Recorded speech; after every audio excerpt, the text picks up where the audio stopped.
Olá, hoje dia 17 de janeiro de 2021, com certeza é um dia que marca essa nossa trajetória de pandemia com o início da vacinação. Hoje a Anvisa, que é a Agência Nacional de Vigilância Sanitária, liberou o uso no caráter emergencial de dois tipos de vacina no Brasil.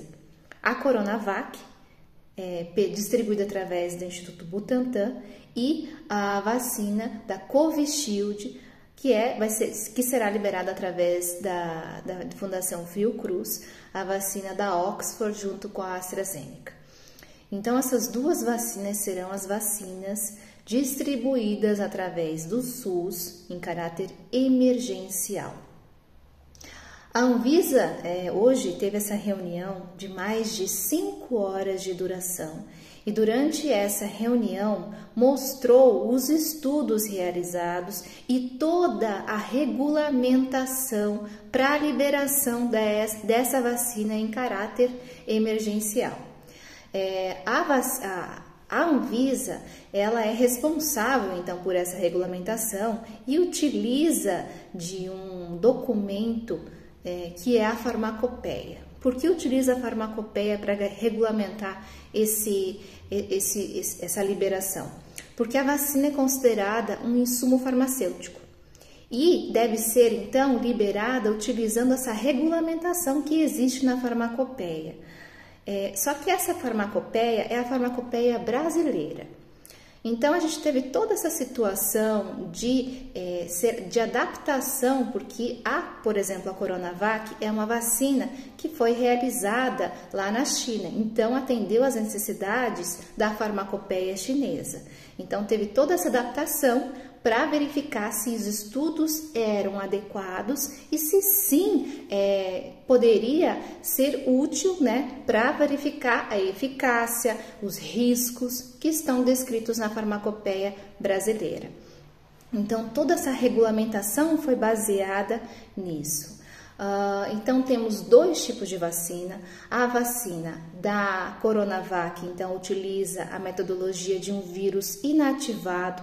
Esse vírus inativado vai causar, sim, no corpo e tem um poder de imunogenicidade bom, ou seja, ele vai produzir anticorpos contra o coronavírus, contra o SARS-CoV-2. Então, é sim uma vacina que ela tem o poder de causar essa imunidade no paciente. E é uma vacina que sim, já temos mais de 6 milhões de doses prontas para o SUS. É uma vacina que essa vacina virá em doses individuais, em seringa. Então, temos já pronto 6 milhões de doses. E é uma vacina que teve uma eficácia global em todos os estudos de mais de 50%, atendendo então essas exigências e toda essa situação da farmacopeia brasileira. Por outro lado, a vacina da Oxford, desenvolvida através da Fundação Fiocruz, que foi realizar essa vacina, ela vem então da Índia, ela foi junto com a Oxford e a AstraZeneca da Índia, importada também, e ela tem uma outra forma de produção de vacina. Ela não é um vírus inativado, ela é utilizada um vírus, que é um vírus aleatório, um adenovírus, que não causa nada no nosso corpo, mas esse vírus ele serve como um carreador. E esse vírus ele leva uma proteína, que é uma proteína do SARS-CoV-2, que é a proteína spike.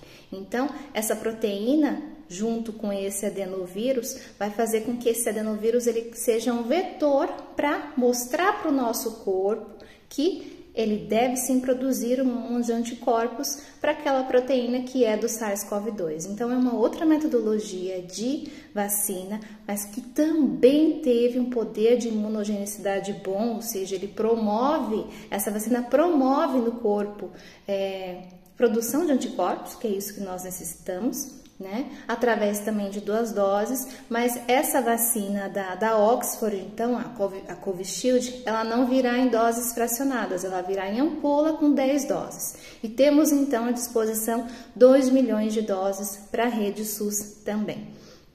Essa vacina da Oxford, a Covishield, ela teve então uma eficácia global de mais de 70%, ou seja, um pouco maior do que a Coronavac, porém as duas, na questão de risco-benefício para o paciente, tiveram os mesmos dados, ou seja, existem algumas situações que mostram que ainda não sabemos o que pode acontecer em determinadas situações, em determinados pacientes que têm alguma comorbidade ou alguma imunossupressão, não sabemos, que esses dados serão respondidos a longo prazo, né?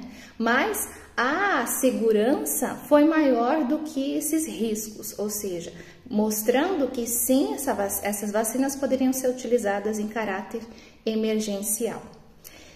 Um outro dado muito importante que foi mostrado nessa reunião da Anvisa é que durante a vacinação e o início dessa vacinação até ter tempo indeterminado, ou seja, eles vão verificar quando eles vão parar ou não de realizar esse estudo de vigilância, né? O gerenciamento de riscos, ou seja, dentro da farmacovigilância existe algo muito importante que é esse monitoramento dos pacientes. Já é realizado em novos medicamentos e em vacina isso é fundamental também para saber o que acontece no corpo de pessoas, né, das pessoas, dos pacientes que vão estar tomando essa vacina. Então essa farmacovigilância vai ser realizada. Todos os pacientes que tomarem a vacina vão ser monitorados e qualquer efeito adverso ou efeito colateral será notificado através de plataformas do SUS. O que é um efeito colateral? É um efeito esperado, ou seja, um efeito que já se sabe que pode acontecer. O que pode acontecer tomando essa vacina?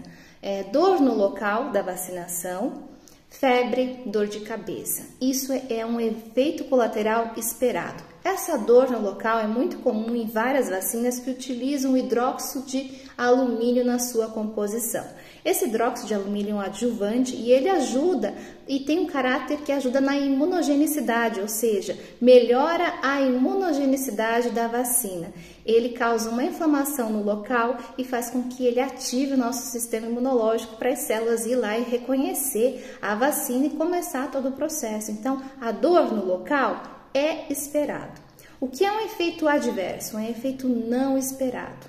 E essa farmacovigilância no efeito adverso será muito importante para notificações de algumas situações que podem ou não ocorrer nesse momento. Então, fiquem tranquilos, as duas vacinas foram liberadas. Foram liberadas e estão sim para o uso emergencial e a vacinação já começou inclusive hoje em alguns estados como São Paulo.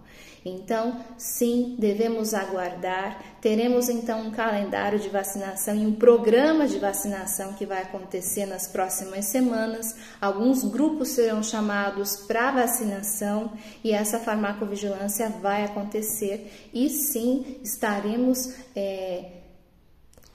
monitorando e verificando a eficácia. E outra situação muito importante: por mais que você tome a primeira dose, a segunda dose da vacina, as duas vacinas estarão disponíveis, serão em 2 doses de vacina, continue os protocolos de segurança, continue com distanciamento social, continue usando máscara, continue lavando muito bem as mãos, passando álcool gel, utilizando o álcool gel, continue não se aglomerando, evitando certas situações de risco. Estamos no início da vacinação e esse processo vai demorar sim até a gente conseguir com que pelo menos uma parte da população esteja imune ao vírus e sim a gente possa pensar que estaremos começando a diminuir essa pandemia. Então, por hora são essas informações. Eu sei que vacinação não é a minha área, porém me senti confortável de falar para vocês sobre esse assunto pela minha formação. Eu sou farmacêutica, eu tenho mestrado em toxicologia e sim fiz uma especialização há 2 anos em vacinas e recentemente fiz uma atualização em vacinas para coronavírus. Por isso que eu me senti confortável em falar com vocês sobre esse assunto hoje. Por hora, então, são essas informações e vamos aguardando, que tenho certeza que teremos muita notícia boa nos próximos dias. Até mais!